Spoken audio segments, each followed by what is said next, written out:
La session de l'Assemblée nationale est terminée depuis un bout de temps. Oui.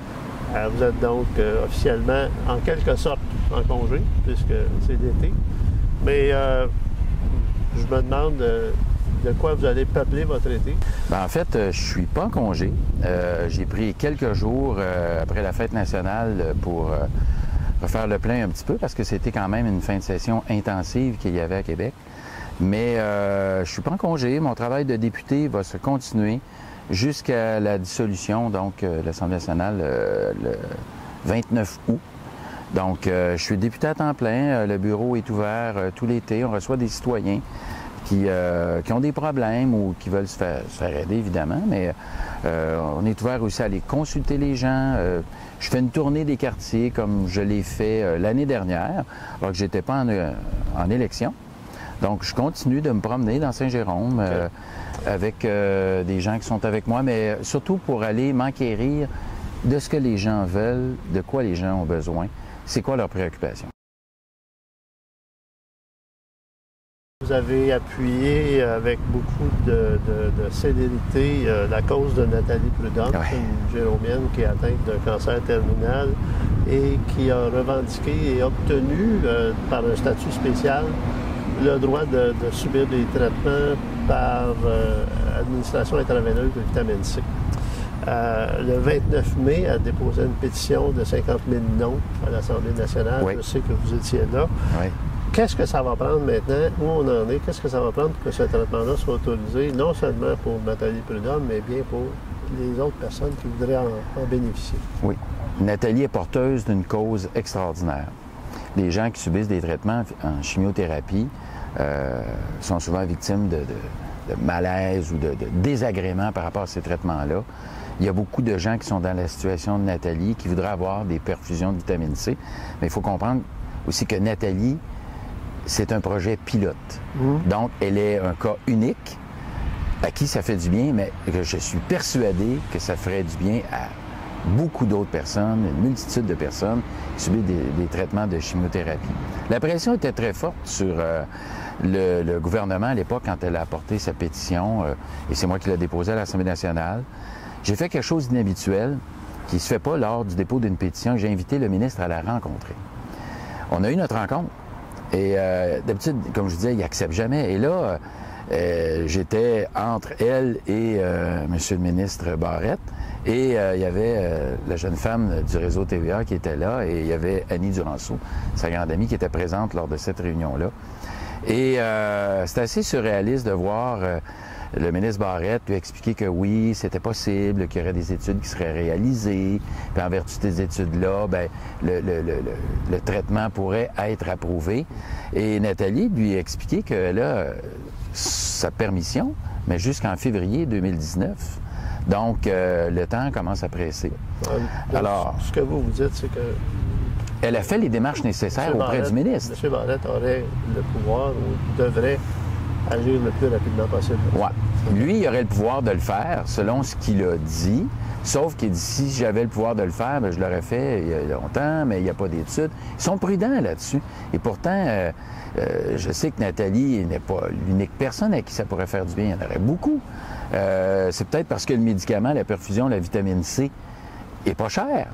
Il nous racontait justement lors de cette réunion-là qu'il venait d'approuver un traitement à 2300 le traitement, là.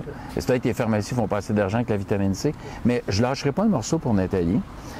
C'était la 4e plus haute pétition de toute la législature en termes de nombre de personnes. Puis il y en avait une autre de 16 000 aussi qui était non conforme. Alors, je lâcherai pas le morceau. Je vais encore intervenir pour Nathalie. Le bureau a travaillé fort aussi en collaboration avec le CIS. Ces gens-là, je les salue, là.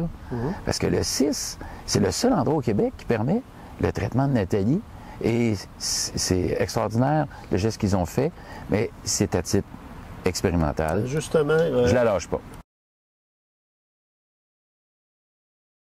Tout le monde sait que ce que ça prend, c'est 400 quelques millions de dollars. Tout le monde sait que ça prend très bientôt littéralement des pelles mécaniques puis des casques jaunes sur le terrain de l'hôpital pour qu'on puisse espérer qu'une solution s'installe d'ici 3 ou 4 ans.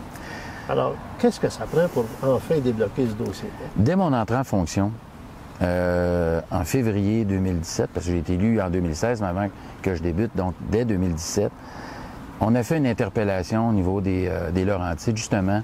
On parlait du sous-financement du 6 des Laurentides. Et on a travaillé aussi sur le fameux hôpital régional de Saint-Jérôme et d'autres établissements des Laurentides en compagnie de mes deux collègues, de Sylvain Pagé de Labelle et Claude Cousineau de Bertrand. On a obtenu du ministre 46 millions pour combler le sous-financement qui existait depuis des années pour le 6 des Laurentides. Mais on parle du fonctionnement. Donc, ça a été injecté à même leur budget. On a salué cette décision-là du ministre parce que c'est comme ça qu'il faut faire la politique. Quand il y a des bons gestes, on les souligne. Mais depuis des mois que je travaille seul, après les périodes de questions, des rencontres avec le ministre Barrette. À un moment donné, on s'est mis les trois à le rencontrer, des messages à son cabinet, justement pour dénoncer l'état de vétusté de l'hôpital de Saint-Jérôme. J'ai posé des questions en chambre. C'est ceux qui nous répondent tous par des paraboles, là, mais c'est le docteur Barrette qui me répondait. Sauf que dans le travail que j'ai fait de député, c'est comme ça qu'il faut travailler. C'est sûr qu'il y a des choses qui ont retardé un peu le processus de négociation, dont une sortie du maire qui a nui à mon travail à Québec. Je tiens à le souligner parce que c'est pas comme ça, en invectivant, ou je dirais, je vais peser mes mots là, pour être bien certain, en exigeant des choses qu'on va les obtenir. C'est pas en exigeant plus. C'est une sortie publique qui était malheureuse puis qui a retardé mon travail. Ça m'a nui parce que c'est un dossier que je porte depuis mon accession comme député à Québec.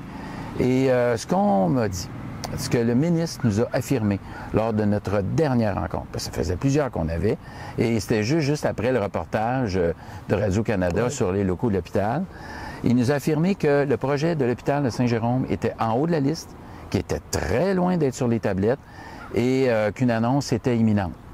Bon. En langage, si on décode ça, venant d'un politicien libéral, quelques mois avant une campagne électorale, ça veut dire qu'on devrait avoir une annonce. On devrait avoir une annonce. Ouais. Ce qui m'a expliqué aussi, dans les détails, c'est qu'on ne peut pas tout jeter l'hôpital de Saint-Jérôme à terre parce qu'on aurait un problème. D'ailleurs, que là, l'aile psychiatrique qui est supposée être construite, là, je ne sais pas, les travaux étaient arrêtés, j'espère qu'ils vont redébuter, ça enlève une partie de stationnement où les gens sont obligés de stationner partout autour de l'hôpital. Ça devient un problème. Mais il nous expliquait que la rénovation de l'hôpital se ferait par section. Parce que quand on travaille sur une section, au moins on a les autres qui sont fonctionnels. On a obtenu aussi du ministre la rénovation de l'hôpital. Évidemment, on parle de l'ensemble des Laurentides, parce que le 6, c'est toutes les Laurentides, mais la rénovation de l'hôpital de Mont-Laurier, la clinique d'ophtalmologie de l'hôpital de Sainte-Agathe. On se concentre aussi beaucoup sur l'urgence de l'hôpital de Saint-Eustache, qui, en tout cas, eux autres aussi ont des problèmes de vétusté de leurs locaux. Oui. Mais le gros morceau, c'est vraiment Saint-Jérôme. Et on nous annonce que bientôt, on va se pencher là-dessus. J'espère que ils vont le faire dans le cadre de la campagne. C'est très libéral de faire ça. Puis moi, je vais saluer cette annonce-là, parce qu'on en a besoin. Mais il y a une manière d'interpeller les gens politiques. Après 35 ans d'enseignement, le respect, c'est important pour moi. Donc, je vois à ce que les choses se passent bien. Et j'ai eu de très bons rapports avec les ministres et j'ai obtenu beaucoup de choses pour Saint-Jérôme, de cette manière-là. Une chose que vous auriez tenu à obtenir, c'est une amélioration des règles de financement pour les autobus électriques, ce qui aiderait beaucoup à Autobus Lyon à en vendre davantage aux commissions scolaires. Ça s'est pas matérialisé. Où s'en est cette situation-là? Est-ce que pensez-vous que le gouvernement du Québec va décider un bon jour de vraiment dire aux commissions scolaires, bien, voici, on va tout mettre les cartes dans votre jeu pour que vous achetiez des autobus électriques? Durant tout l'été dernier, j'ai proposé le règlement, une modification au règlement que justement le Conseil des ministres était pour adopter. En fait, le règlement que je voulais que le Conseil des ministres adopte et qu'on avait bien écrit comme il faut, c'est que c'était d'étendre les termes d'emprunt pour les transporteurs scolaires quand ils achètent un autobus, parce que normalement, c'est un terme de 5 ans. Comme nous, on s'achète un véhicule, on peut avoir plusieurs années, mais les transporteurs sont limités à 5 ans. Et c'était de l'étendre à 8 ans mais uniquement pour les autobus électriques, qui auraient compensé pour un prix qui est supérieur. Pour le coût d'achat. Pour le coût d'achat, exact. Okay. De le répartir sur 8 ans. Or, le gouvernement ne nous a pas écouté, le Parti québécois, puis j'étais pourtant vraiment là, à l'intérieur d'une thématique d'électrification des transports. C'est le plus beau créneau à électrifier le transport scolaire. C'était une bonne idée. C'était une bonne idée. À votre avis. C'était une excellente idée, mais ils l'ont pas fait. Alors, ce que ça a fait, c'est que les transporteurs scolaires se sont vus dédouanés d'acheter des autobus américains au diesel qui sont importés, puis de reporter le paiement sur 8 ans. Donc, c'était pour tous les types d'autobus, finalement, que le règlement s'est appliqué et non pas uniquement les autobus électriques. On a baissé les subventions aussi à l'achat de 125 à 105 000. Mais là, je viens d'apprendre, entre les branches, que le gouvernement libéral changerait ça. Et il est aussi question d'adopter un règlement où là, on hausserait ces subventions-là durant l'été. Donc ça serait une des choses que le Parti québécois a demandé depuis très longtemps. Mais il faut favoriser une entreprise de la région. C'est Lyon. Pour Lyon, bien sûr. C'est Lyon qui, maintenant, a des autobus urbains. J'ai posé des questions en chambre aussi sur les autobus urbains, des midibus que Lyon maintenant a fait. Et Montréal vient de s'en brigader là, avec un achat de 1,34 milliard. Écoutez, ils sont pris là, avec une flotte d'autobus hybrides, désuets, une technologie qui date de 10 ans, alors qu'ils pourraient acheter québécois. Et c'est le but, là. On achète québécois, on a la technologie, on a l'électricité. Alors, je l'ai martelé depuis mon entrée en scène en politique. C'est mon dossier, l'électrification des transports. Et j'espère que le gouvernement, là, dans ses nouveaux règlements, va favoriser l'entreprise qui, selon moi, c'est la nouvelle Roland, le nouveau Cascade de la région. Parce que si on construit des autobus, donc d'ailleurs, un des engagements du Parti québécois, c'est que le parc d'autobus scolaires soit électrifié d'ici 2030. Bien, ça, c'est 1000 autobus par année. Ils sont capables de construire ça chez Lyon. Un produit québécois, avec 80 des fournisseurs québécois. On attirait des industries secondaires à Saint-Jérôme, d'où aussi des excellents emplois. Et c'est certain qu'on y regagne au change, c'est certain. Quand est-ce qu'on va, déboucher la 15? Ouais. Et comment se fait-il, à travers toute la question de l'électrification des transports, comment se fait-il que le train de banlieue de Saint-Jérôme est même pas électrique? Alors, deux questions, mais d'abord, parlez-moi de la 15. Pour ce qui est de la 15, j'ai souvent décrié les conditions de cette autoroute-là. On est tous pris dans la 15, que ce soit à Laval. Quand on part de Montréal à 4 heures, là, on est dans une zone, un vortex épouvantable. Mais on est bloqué partout. Disent, si on élargit les routes, il va juste avoir plus d'autos. C'est exactement ça. Écoutez, ils ont élargi les voies autoroutières en Californie à 13 voies. Ils sont encore toutes bloquées. Parce que les gens s'imaginent qu'il y a maintenant, on va prendre l'autoroute, il n'y a pas de problème. Notre problème, c'est qu'il y a trop de conducteurs de véhicules solo dans la région. Les gens de 35 ans et moins sont plus enclins à utiliser le transport en commun et sont capables de plus délaisser leur automobile que notre génération, les gens qui sont habitués d'avoir la maison, le gazon en arrière et puis les 2 autos à la porte. Mais les conducteurs solo congestionnent les autoroutes. Alors nous, ce qu'on pense pour la 15, il faut continuer la voie réservée dans un premier temps. Ça prend des solutions rapides, là. Ouais. Si on dit on va élargir l'autoroute, pour l'instant, il n'y a rien de concret. Donc, c'est de continuer la voie réservée sur l'autoroute 15, voie réservée pour le service de bus rapide, mais comme à Laval aussi, pour les véhicules où il y a au moins 2 passagers, et aussi pour les autos électriques. L'autre chose où on se penche, c'est de donner un avantage monétaire, donc par retour d'impôt, aux gens qui font du covoiturage. C'est extrêmement intéressant parce que ce qu'on veut faire, nous, c'est d'uniformiser tous les moyens de transport qui vont faire que les gens vont être plus portés à aller vers le transport en commun.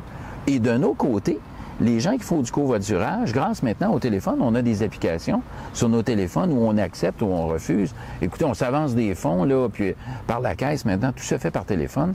Alors nous, ce qu'on veut faire, c'est vraiment donner des incitatifs fiscaux aux gens qui en embarquent d'autres. Et évidemment, ça va se faire en collaboration avec des organisations de transport très connues. Donc, il faut bien sûr s'occuper des infrastructures, mais il faut aussi travailler sur les modalités. Oui, puis il y a une chose qui fascine les gens, puis je vous dirais, au centre de l'autoroute, il y a une très large bande gazonnée qui ne fait rien. Alors, éventuellement, le Parti québécois, ce que nous voulons faire, c'est d'utiliser cette portion-là dans le but, justement, de faire du transport en commun rapide, justement pour alléger la circulation sur les autoroutes. Et c'est un peu comme Hydro-Québec qui donnait des incitatifs aux gens pour s'acheter des ampoules moins énergivores, ou encore à la ville de Saint-Jérôme qui donnait des incitatifs pour acheter des chasses d'eau sur des toilettes un petit peu plus économes en termes d'eau. On a économisé de l'eau, alors on pourrait économiser des véhicules sur les autoroutes en faisant ce que nous proposons.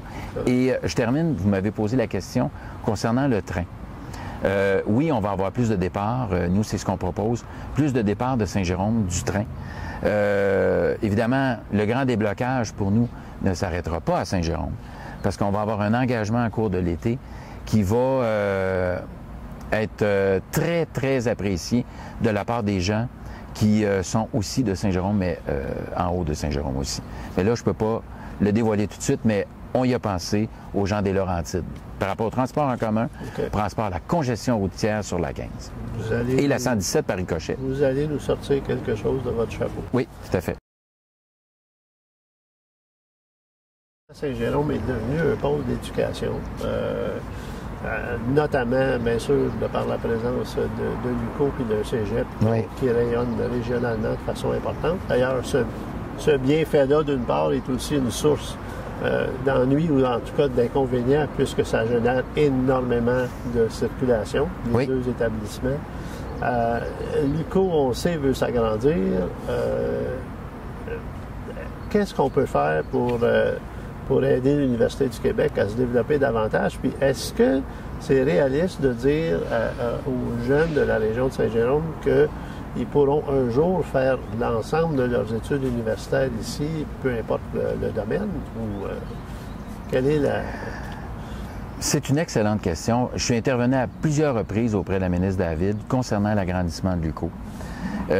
Les élèves qui vont à l'Université du Québec, plusieurs d'entre eux en tout cas, souvent sont des élèves plus fragiles, dans le sens que s'ils viennent de la région du Grand Saint-Jérôme, le fait de s'en aller dans une autre institution les met à risque de continuer leurs études, du point de vue financier ou tout simplement de l'historique familial au niveau de l'éducation.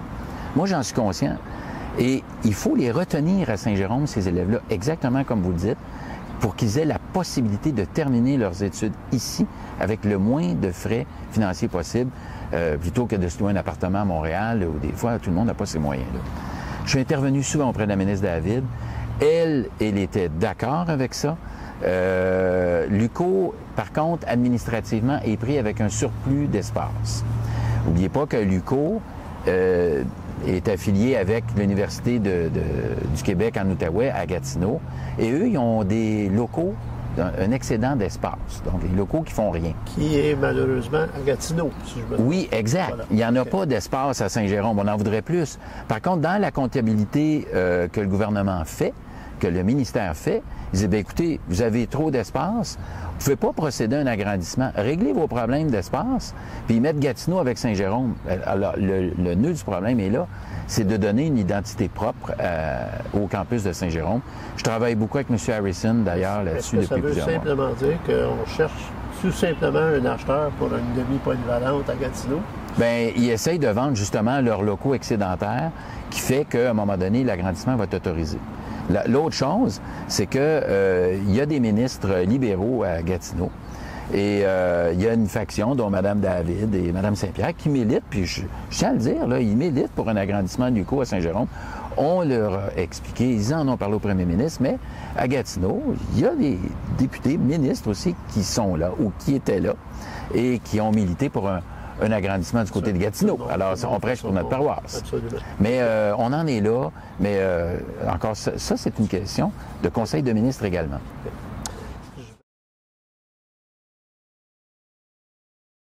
Je vais terminer avec une question sur l'éducation, mais qui déborde aussi sur la politique. Oui.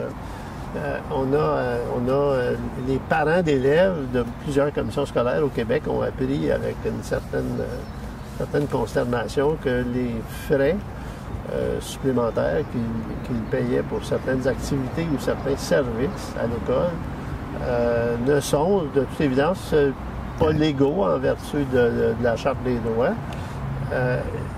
On comprend le phénomène, on comprend que les commissions scolaires travaillent pour régler le problème et on peut comprendre dans une certaine mesure qu'il va y avoir des solutions. Mais au-delà du règlement anticipé de cette situation-là, quand on a une citoyenne ou un groupe de citoyens qui décident d'utiliser les tribunaux puis un recours collectif pour obtenir finalement un dossier ou pour, en tout cas, faire progresser une idée qui est avant tout politique. Oui. Est-ce que ça en dit pas long sur la façon dont les gens perçoivent la politique? J'ai des collègues qui m'ont parlé de ça. Écoutez, j'ai pas été 35 ans à la commission scolaire à la Rivière-du-Nord pour rien, là. Alors, j'ai eu beaucoup de gens qui m'en ont parlé. Je commencerai par les coupures en éducation qui ont duré pendant 3 ans. Pour en arriver à une baisse de taxes de 760 millions, qu'on retourne aux commissions scolaires, évidemment que le gouvernement va retourner là, cette baisse de taxes-là qui va arrêter pour plusieurs propriétaires, très appréciés d'ailleurs, puis on ne l'enlèvera pas. Sauf qu'il ne la retourne pas pour la réussite scolaire. Il la retourne pour l'administration des commissions scolaires. Puis on a un autre parti qui veut couper encore 2 fois ça, puis qui est la CAQ, qui veut couper, eux autres, 1,4, justement pour que tout le monde soit égal au niveau des taxes scolaires. On est dans un faux débat. Pendant 3 ans, puis j'ai réussi à interpeller le ministre en commission parlementaire. Ça m'a fait beaucoup plaisir, parce que j'ai parlé au nom des profs, justement de l'interpeller, de le questionner. Mais qu'est-ce que vous allez faire, là? Vous avez coupé 1,3 milliard en tout, durant 3 ans, autant pour les spécialistes, les orthophonistes, les TES, les services aux élèves. Et évidemment, on parle aussi, justement, de certaines activités qui étaient en partie payées par les écoles. Mais là, les écoles n'ont plus cet argent-là. Alors, je comprends le parent d'être sorti puis d'avoir, justement, poursuivi le gouvernement, justement, parce qu'ils n'avaient pas d'argent pour leur sortie. Mais on se trouve dans une zone où le Parti québécois, nous, on dit, bien, écoutez, c'est la gratuité scolaire, on va régler ces choses-là pour le mieux, mais dans le bon sens. Écoutez, moi, je faisais des sorties avec mes élèves. Et mon but, c'était qu'ils payent le moins cher possible. Mais quand on fait une sortie éducative qui est en lien avec l'éducation, en quelque part, maintenant, il va falloir que les commissions scolaires les paient. Quand on me dit qu'à Polyvalente, ils ne pourront plus payer d'équipement pour le cours de sciences, parce qu'avant, c'était défrayé en partie par les parents, là, on a un sérieux problème. On a un problème de coupure, et c'est dû justement aux coupures, à l'austérité du gouvernement pendant 3 ans. Puis le ministre a beau dire, non, on va régler ça. Il est dans le trouble parce que les parents ont raison de demander justement que ces frais-là ne soient pas imputés aux parents. Mais on est dans une zone où le Parti québécois dit que nous, on va régler ce problème de gratuité-là. Puis il y a un certain bon sens aussi au niveau des sorties, où on peut demander des sous aux parents, mais minimalement. Quand il y a des enfants qui ne pouvaient pas payer, quand j'étais à l'École Notre-Dame, justement, qui payait? Bien, c'était l'école. On avait un budget pour ça, en partie. Mais on ne pouvait pas payer pour tous les élèves. Puis dans un contexte où les écoles, maintenant, au niveau des effets scolaires, vont payer les effets scolaires aux élèves, sauf les besoins particuliers. Là, on parle des cahiers spéciaux, là, des crayons, des cahiers Québec, pas les cahiers Canada, les cahiers Québec. Alors, c'est sûr qu'on s'en va vers une gratuité, mais il y a un bon sens qui s'est perdu dans ce gouvernement-là, et nous, on va revenir là-dessus, le Parti québécois. Je comprends mes collègues d'être un petit peu catastrophés. Une question qui est plus large, là, ça. Mais justement, est-ce qu'on n'a pas une partie de l'appétit qu'on mesure des gens pour le changement? Est-ce qu'il n'y a pas une partie de cet appétit-là qui est, finalement, il faut je pense qu'en tant qu'homme politique, vous devez, en tout cas, le constater. il y a une sorte de désaveu de la politique. Alors, vous personnellement, évidemment, je sais, ou en tout cas j'intuitionne, que vous continuez et que vous ne lâcherez pas cet engagement que vous avez pris, mais est-ce que la politique est encore capable de solutionner les choses? Il y a un paquet d'hommes et de femmes en politique, de toute façon, je vous dirais, qui veulent être du côté des gens. Être politicien, là, c'est être facilitateur. Quand les politiciens donnent de l'argent, premièrement, c'est pas notre argent. C'est l'argent des taxes, c'est l'argent de tout le monde. C'est l'argent des impôts qu'on remet. Être du côté des gens, c'est être du côté, justement, de ce que les gens ont besoin. Là, vous me parliez, justement, de l'appétit des gens pour le changement. Changer pour changer, pas s'attarder, justement, au contenu des propositions des gens qui veulent faire ce changement-là, c'est voter aveuglément. Voter du côté des gens, c'est vraiment s'intéresser aux politiques, s'intéresser à ce que les gens, les politiciens ou les formations politiques proposent. Moi, c'est ce que je suggère aux gens de faire. Demandez aux gens qui se présentent, c'est quoi leur programme? Qu'est-ce que vous voulez faire? Qu'est-ce que vous voulez faire pour aider les gens de votre circonscription? Qu'est-ce que vous avez fait? En tout cas, de mon côté, je suis très satisfait de mon bilan. C'était une grosse marque de respect que les gens m'ont faite en tant que Jérômien de m'élire comme député de Saint-Jérôme. C'est un honneur. Mais il faut le prendre avec beaucoup d'humilité, cet honneur-là.